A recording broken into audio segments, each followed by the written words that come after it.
This is Critical Nonsense, our high lowbrow show about culture, science, and tech. This week, Joey asks me about consciousness, and I don't get to talk about bagels. Woo! Dinosaurs eating people. Dinosaurs in love. Dinosaurs having a party and they eat fruit and cucumber. This is what Joey sounds like. So peculiar. And this is what an executive producer and paleontologist, Jess Vander, sounds like. Hi, this is Jess. That is a song that a little girl wrote. There's like a YouTube video. If you search dinosaurs eating people, Yeah. the little girl sings a song and her dad's like playing the piano, and Emerson loved it. It's one of those things, like I showed it to her one time, so like when I encountered it maybe, and then like 3 months later she was singing it like word for word, and I was like in this like little British girl's accent and intonations too, and I was like, all right. I did that. Yep. Yep. Have people ever been eaten by dinosaurs? Because I feel like this song is quite an imagination of a modern era where dinosaurs have been. I'm going to assume that an ostrich at some point has eaten a vulture has definitely eaten a human body at some point. So dinosaurs have eaten people. However, Does it feel like that's what we mean though? No, when really in your mind you got like T-Rex juggling a little body with his tiny arm. No, it feels like a technically. Well, technically vultures are pterosaurs. Right. all birds are pterosaurs, but also alligators and crocodiles are dinosaurs too, which feels like people would be more willing to accept that, and they've definitely eaten people at some point. So, I think we have our answer. Dinosaurs eating people. Dinosaurs in love. But they didn't say goodbye. No, they didn't say goodbye. Your poor daughter. Jess. Joey. We have an important episode today. Consciousness and bagels. Specifically blueberry bagels, but go on. I'll start with a little fun facts. How's that? Great. So I encountered Joey's fun facts. Sorry, your turn. I encountered something recently on the twits. Our friend and previous guest, Stephen Ebert, was making a Stephen Ebert type of snarky joke off of a post that was sharing a fact about cultural trends existing within killer whale pods as like a small example of something where in 1987 it was observed that a female orca was swimming around with a dead salmon on her head, and other orcas in her pod started doing it, and then within weeks it had spread to other orca pods where they were all just swimming around with a dead salmon flopped over the top of their heads. But by the following summer, the fad had died, and it was just sort of like a fun, interesting thing to be like, like trends, behavioral trends can exist in non-human species. Obviously orcas, dolphins, whales are extremely intelligent creatures. They have in some instances, I believe, greater cortical volume to the size of their bodies than humans, but no thumbs. Sorry, no thumbs. Can't do anything with all those brains except for carry around dead fish on their heads. Wow. You maybe underestimate the importance of fish balancing. Fair enough. And Steven's comment, by the way, was like trends research companies like firing up the reports about killer whale trends in Gen Z or something like that, like some snarky comment about trend researchers. But there was this thing that I had encountered, and there's been I'd heard an ecologist, and specifically like forest ecologist, who I believe was one of the first people, if not the first person, to discover the what now sometimes gets called the Wood Wide Web, the sort of interconnectivity of trees and many species in the understory, which apparently is what they call the life under the surface of the ground, and the amount of research and discoveries that have been happening recently around things like kin preference in trees, where if a tree knows that another tree is its sibling or relative of some sort, that it'll have preferential sharing of resources, of nutrients, of calories, things of that nature under the soil using mycelial networks, and the types and amount of information that is being shared across species, such as invasive pests entering an area, and notifications are made across these network of trees that will change the flavor profile to be more bitter or toxic to whatever types of pests are entering the area.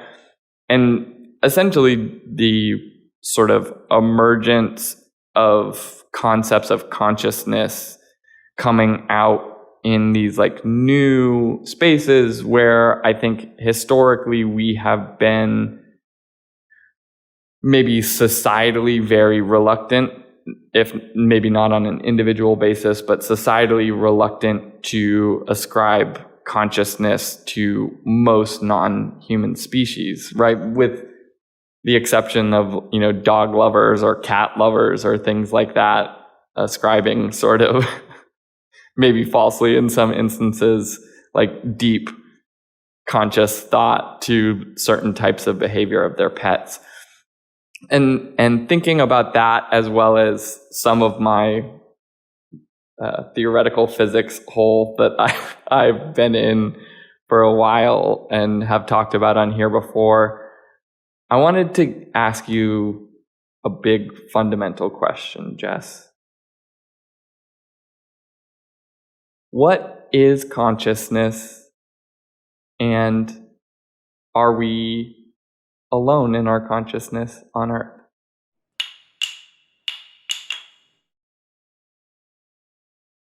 I am not smart enough to answer this question. But I do think that the first one is definitely easier for someone not educated enough to talk to than the second. My hypothesis would be, by these examples alone, we are not alone in our consciousness, and that seems like some kind of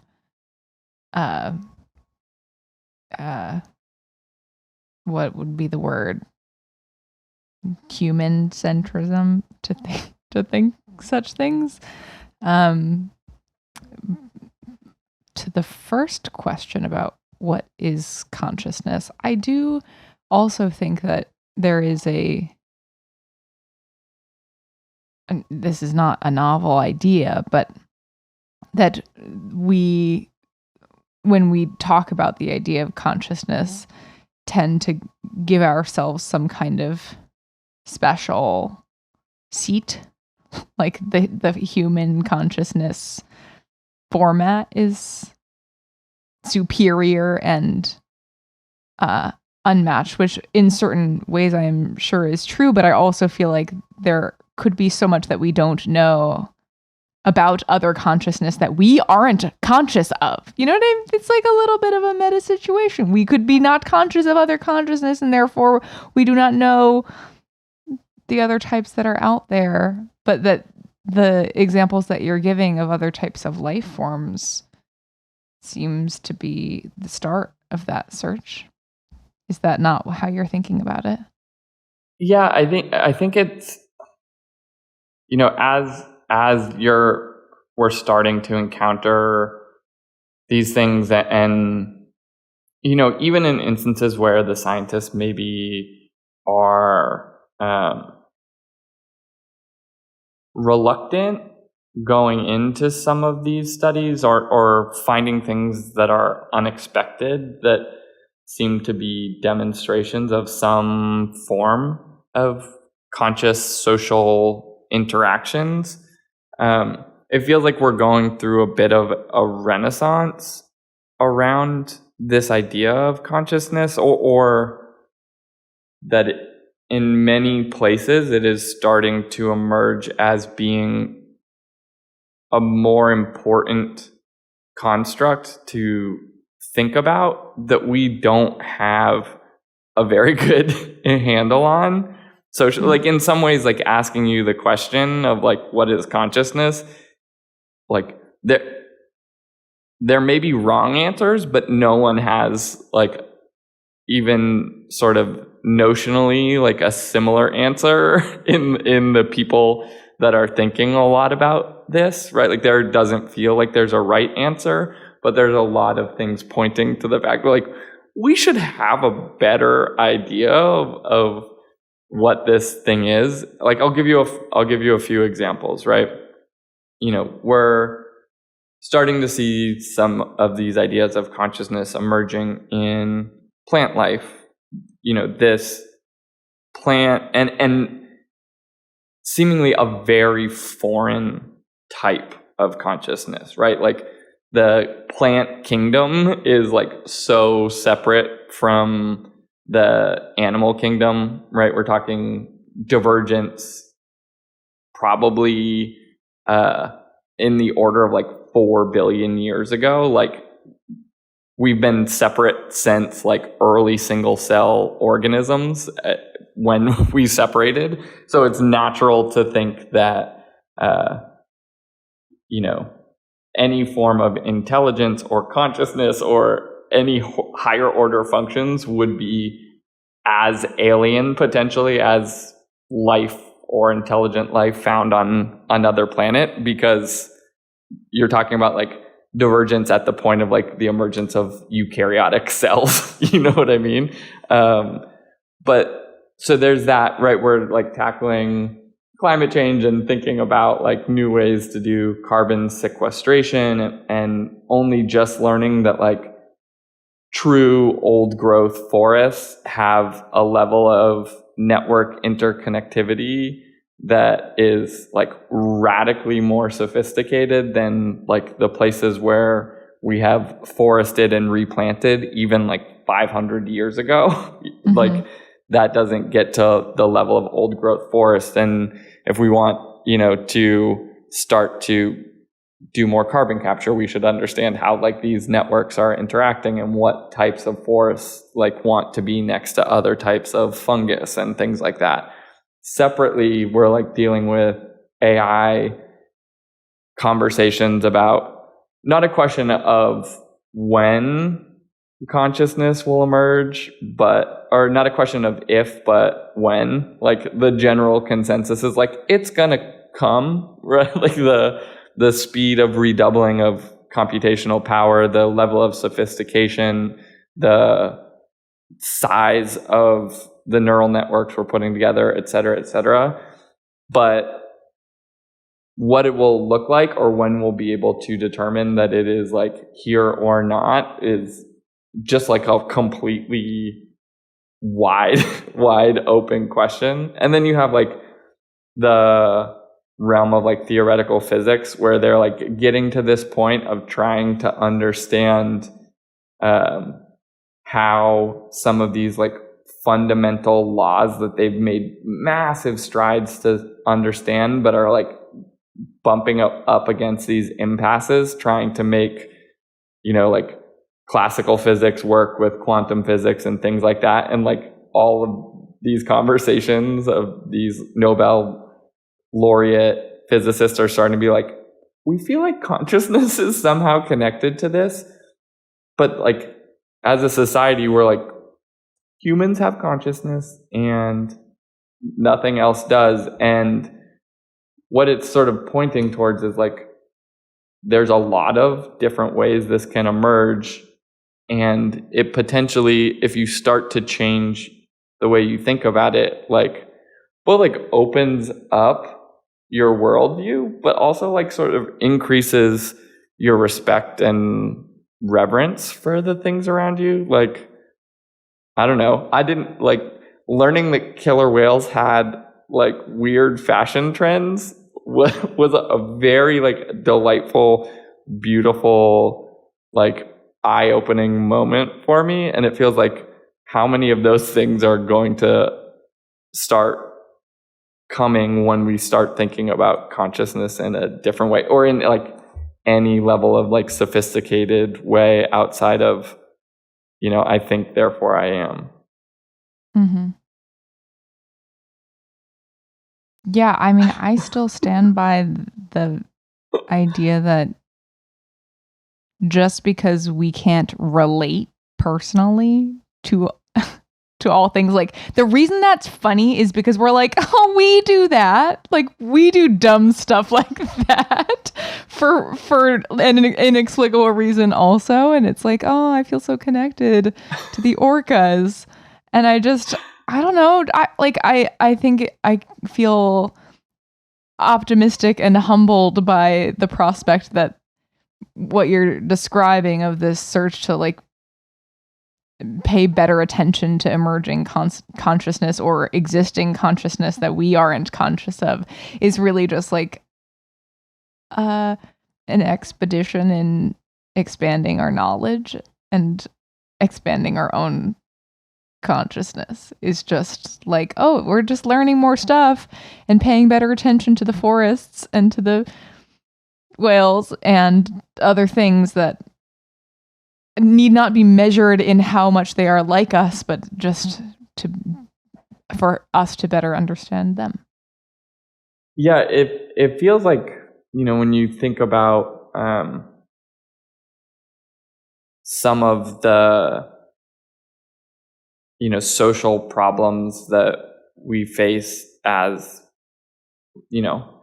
American society, but also, global societies, individual societies around the world, so many of the problems become this sort of human issue of reducing down to some types of like strange in-group, out-group types of dynamics, right? And that's very ingrained in sort of our evolutionary biology and our approach, and we're trying to fight against those things, right? Like knowing what your in-group dynamic was when we were tribal nomadic societies was really important, right? It was a signal of safety and making sure that you were setting yourself up, your tribe up, your kin up to be able to progress and procreate and whatever. And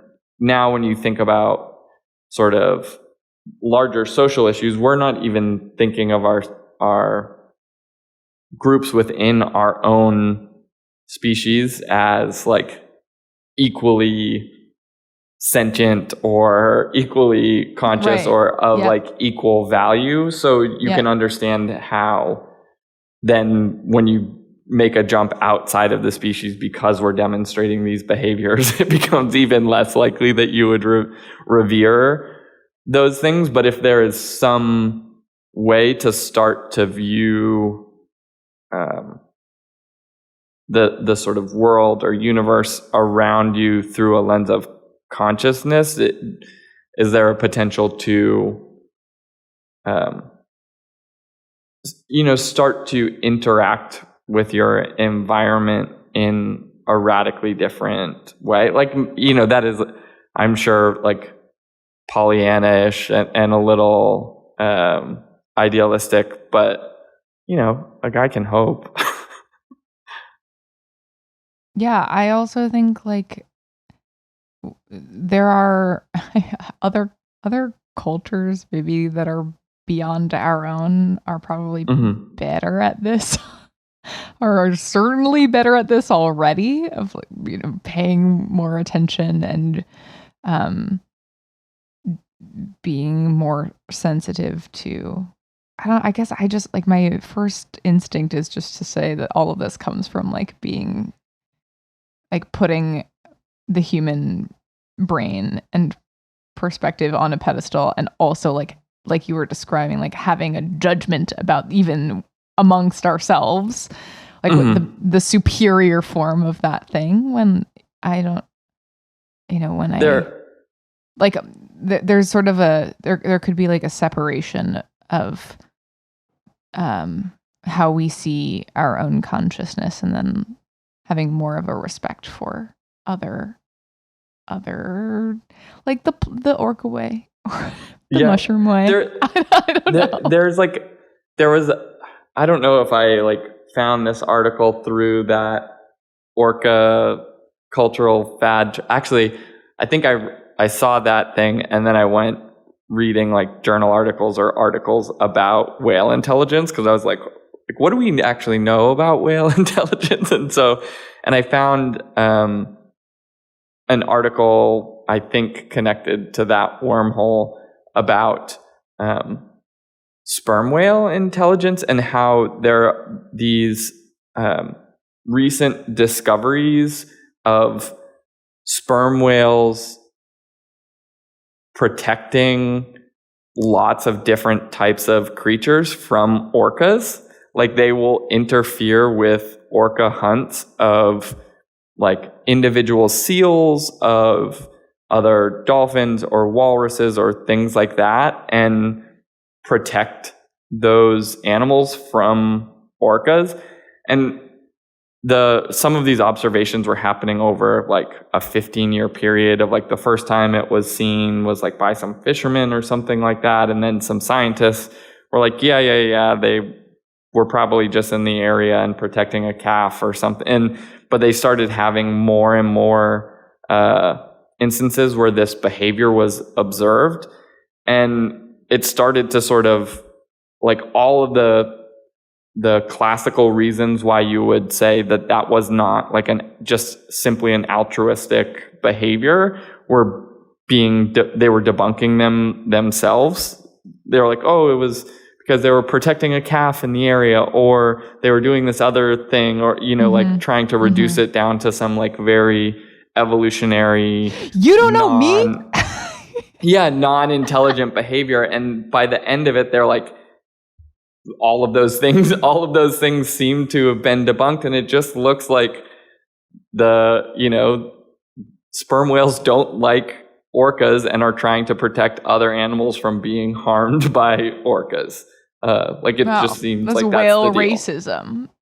Yeah, and they're coming from far away and sending out calls to others. Like there was an instance where a sperm whale calf was killed by a pod of orcas, and the mom was crying out to other sperm whales in the area to come. Two came, but as they were getting there, the calf was killed. But the two that the mom left and the two that came in protected the dead calf from even being able to be eaten by the orcas. They just wouldn't let it be taken. And they're like, at that point, all of the models of like, it is dead, there's no reason to stop them from eating it at this point, like whatever. Like it's like a demonstration that it was like in either it like was emotional feeding, it was personal season. At this point. Yeah, they came far away and they were away from their own pod, but they were like nope, we're like not going to let this happen. I don't know. I just like this question of what is consciousness and pushing ourselves outside of like an anthropocentric perspective, because inevitably like a major confrontation with it is going to be AI. And many people like Kevin Kelly wrote about sort of the types of intelligence that will emerge in, significantly powerful AI will be very different depending on the types of data and tasks that you're doing it, right? Like something that is monitoring global systems that are moving slowly but is significantly intelligent, its intelligence will move slowly and may never be able to interact with other AI because of the pace of the things that it's paying attention to, like a forest, versus something that is like an AI that's trained to monitor like micro adjustments within the stock market is going to be wildly fast by the nature of what it's doing. And if you start to expand the way that you're thinking about it, like you may be able to observe consciousness earlier in the emergence in AI, but also find it in the world around us more readily. Like there's this group of people within, I think, like AI field as well as within some physics that are called panpsychists, like the idea that everything possesses a certain level of consciousness, even a rock, but like not enough to pass a threshold of significance, I guess. I don't think I'm there, but I think like the ideas like that and having bigger, sort of more public conversations about it could only be a good thing. Yeah. And who knows, maybe you'll just become a more empathetic human being in the process. That's it. I think that's the wrap-up corner. Maybe you'll become a more empathetic human being. Maybe you won't. Maybe you won't. Maybe you'll dance the funky chicken at your 75th wedding anniversary. It always comes back to wear sunscreen.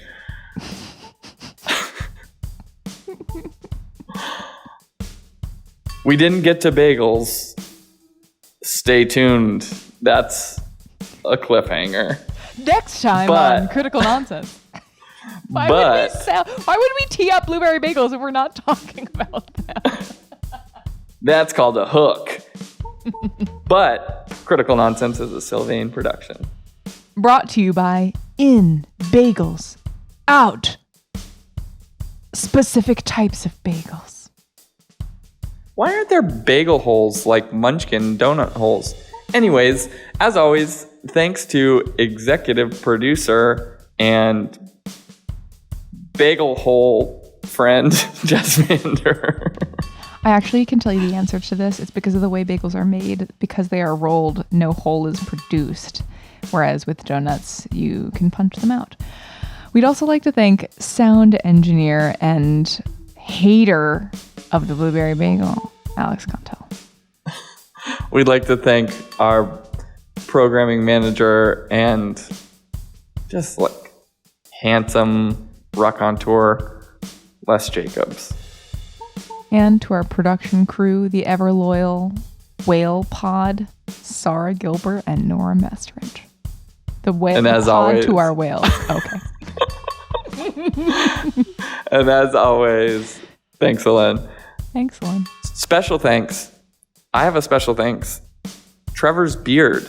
It's almost time for it to come back. Wow. It's a great beard. It's like so shiny and multifaceted and looks like young Kris Kringle from the Santa Claus Claymations. I don't know if this is a compliment. I think it is a deep compliment to me. I would like to thank the listeners who may have other thoughts when Joey brings very thought-provoking questions to the table, and I appreciate your patience with me, as sometimes I don't know what to think. But I love it. We love it. This is Joey's Fact Corner. Joey's favorite podcast. This is why we're here. This I'd like to thank Jess for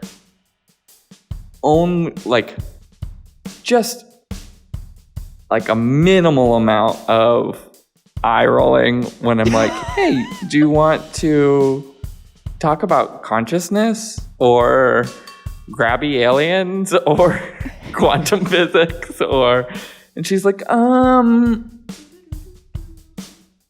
okay. Just like a pinched trachea. Like I think it's good. We need the balance. Then I get to play the dumb jock of this show. That's part of the joy. Yeah, we had 2 cutie corners while I was on vacation. So then I've been saving up. I've been waiting for this. We've all been waiting for this, Joey. We've been waiting for you to leave so we could do Cutie Corner X2. Yeah, that's just true. No, we're verklempt without you, to use a favorite word of yours. Okay. Till next time, collect your bagel thoughts. Collect your bagel thoughts. Be grateful for the bagel in your belly. I'm grateful for the bagel. And determine your own boundaries for bagel perfection. I liked where I ended it, but that's okay. Okay, yeah, do it over. I'm grateful for your ending. Just collect your bagel thoughts. Collect your bagel thoughts. But also what Joey said. Okay, bye. Okay, bye. I love you.